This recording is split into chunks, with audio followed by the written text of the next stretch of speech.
really good tournament. And whoops, there's the commentator's curse. Jenas to Burrows, keeper out of position. Jenas puts away the first goal on a terrible back pass from Nick Catlin. Yeah, Nick Catlin, he's had a good tournament, and that's a pass to forget. And here, Jenas receives the ball off to Burrows, and he shows that there's still some life in those old legs.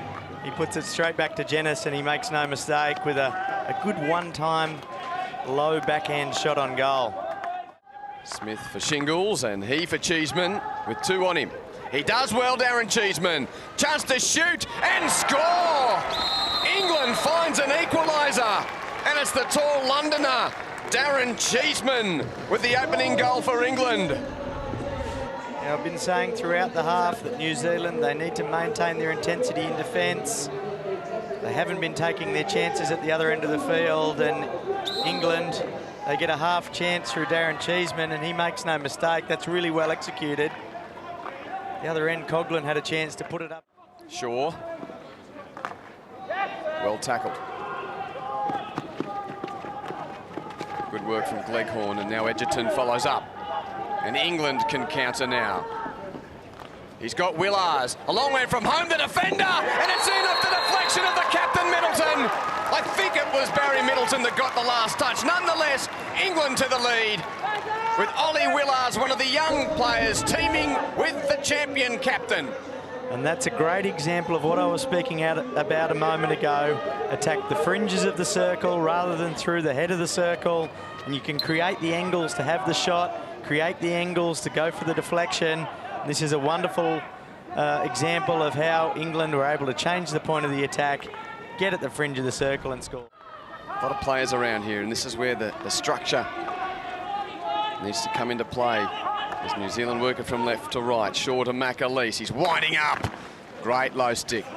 But pushed straight back to McAleese, who puts it in again. Wilson, he beats the keeper and does equalise on the reverse stick shot. England will challenge.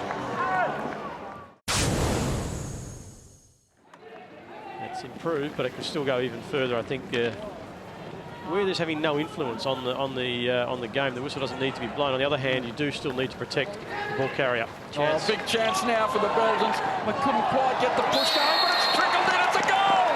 It is a goal. It's found its way into the back of the net. Bone takes the plaudits. Doman had some influence. It is a goal to the Belgians. Just who did get the final touch? They lead by 1-0, but the Germans were standing. That was the original shot. Then it just poked it. Well, who's going to claim that, David or Bone? Lovely little pass there, wasn't it? Bone reacted quick. I'm not sure Felix Roos reacted quick enough. Well, that's a tough one for the judges, isn't it? It was going in, but I think you would say, oh, she had it crossed the line. On the overlapping run he goes. Wrecking a good play. Now can he sweep it in? And the back stick on the inside is going to prevent the chance for Doman. And what a goal! What a goal from Doman! He barrels it home on the topper. 2-0. That is superb. That's a real lifter for the Belgians. We've got a German down. I think it's Oliver Corns had a collision. I suspect he's in a fair bit of distress here. But that's a big goal for the Belgians against the run of play. That's a bonus. You'll see here, I reckon he gets it across, little speculative ball, it gets the touch back and does well to bring it back from that angle. Very hard to do, and just created confusion for the goalkeeper. So many players in front of the keeper. Oh gee, could have played it. Perhaps the inexperience. You're better off going for the ball there as a keeper. You can't let that go.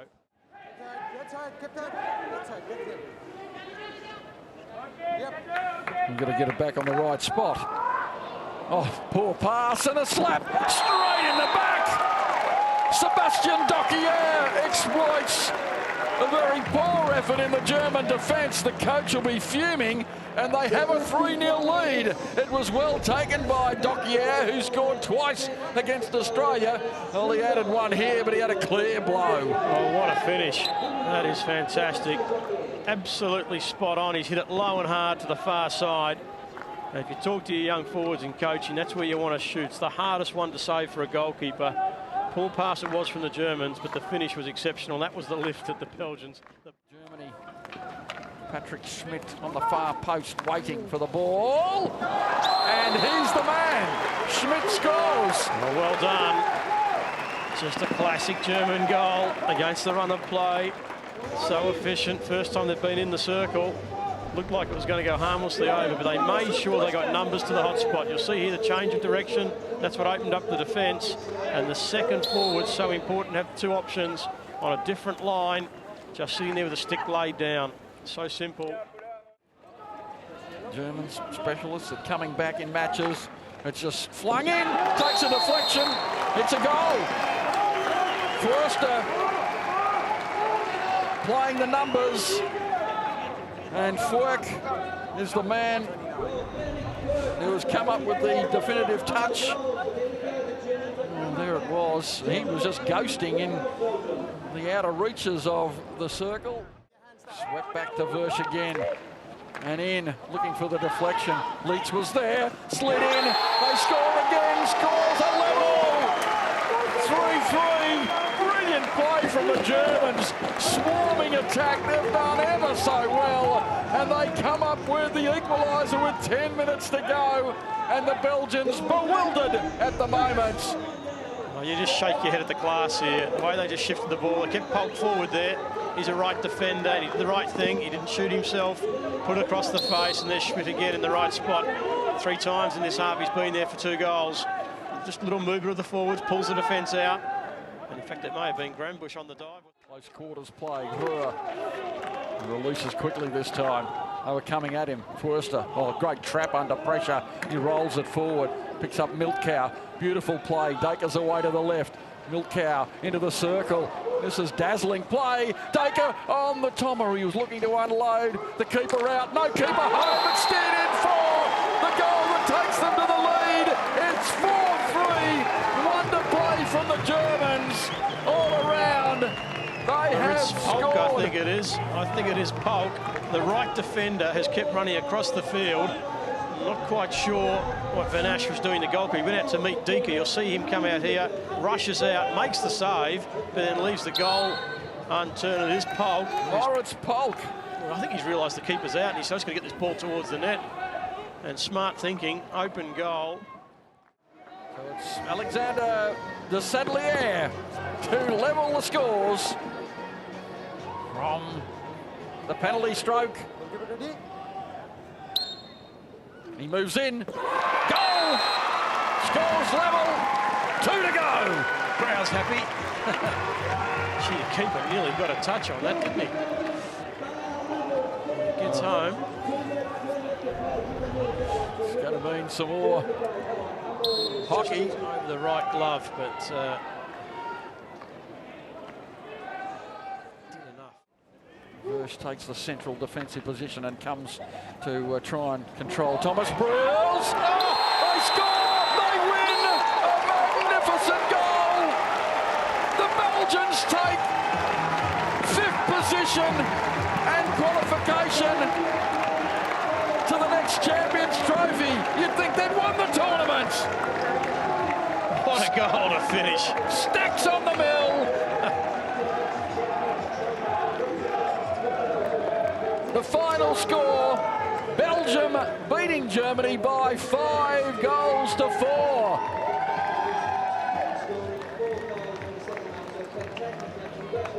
Forster, admirable, shaking hands, but the smiles are all with the Belgians and they score a rare win, only their 2nd in the last 5 years over the German team. And we see it again. Briels feeding it in, and Docquier just an absolute marble. And look at the way he just ducks behind after he makes this pass and then cuts in, and the skill just to lift that ball over the keeper. It's a magnificent goal. Should I say Durham there to push in Raghunath at the top of the battery, along with the captain Sardar. It's Raghunath, low and scoring! The opener for India! With his 2nd goal of the tournament, opens the scoring in the bronze medal match. I've said it numerous times, if you're going to drag flick a goal, You either flick it along the ground or in the roof. And I think you'll see here that Raghunath has put it there, and it might sound strange, but through the legs is a very difficult save for the goalkeepers. A rock and defence. In this counter-attacking style we see as Rizwan Jr. puts some good stick skill to get around Rapinda, and then Kotajit fell over. Now, here's Waqas, back to Rizwan Sr., and that's a tying goal for Pakistan. 1-1, and what a thumping finish from Mohammad Rizwan Sr. Just as I've spoken about running on angles, Rizwan Sr. gets the ball in the midfield. He changes the point of the attack, goes to the help side, gets it back in return and powers it home. That's a great finish. That's the type of play that's difficult to defend when you can go from the left across.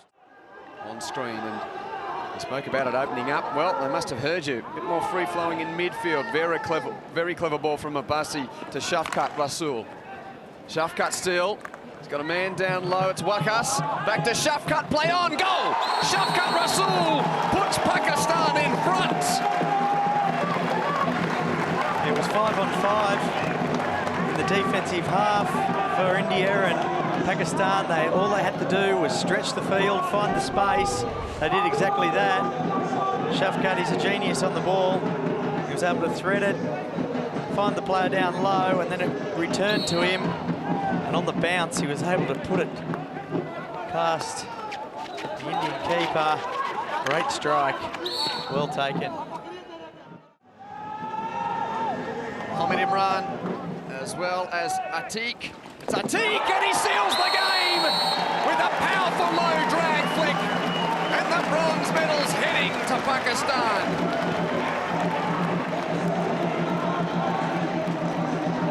His first goal of the tournament, and what a time to find the backboard.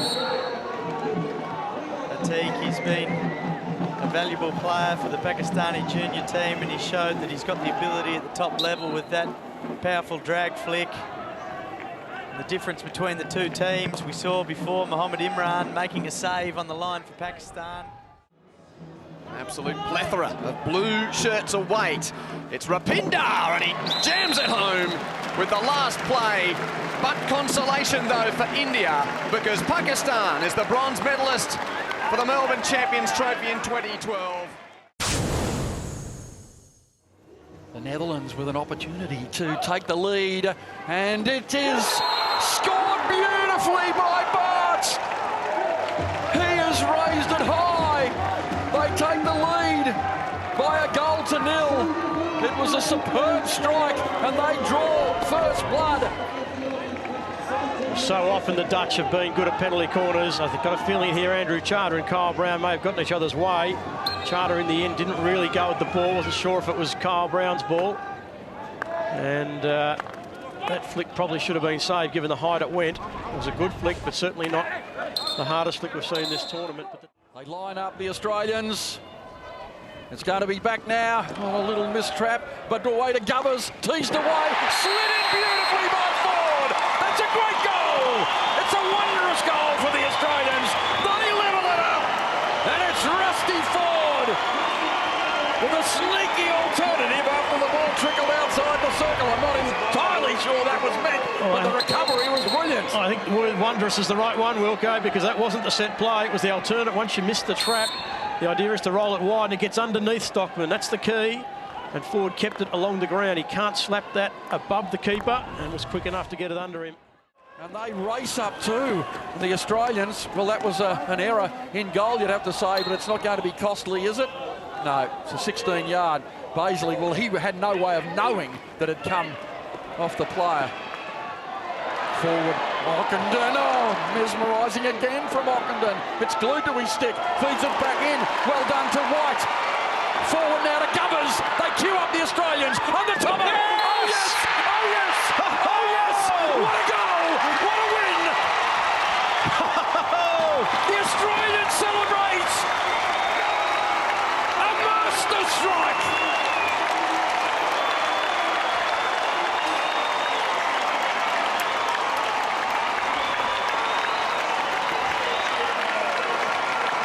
The Australians win a record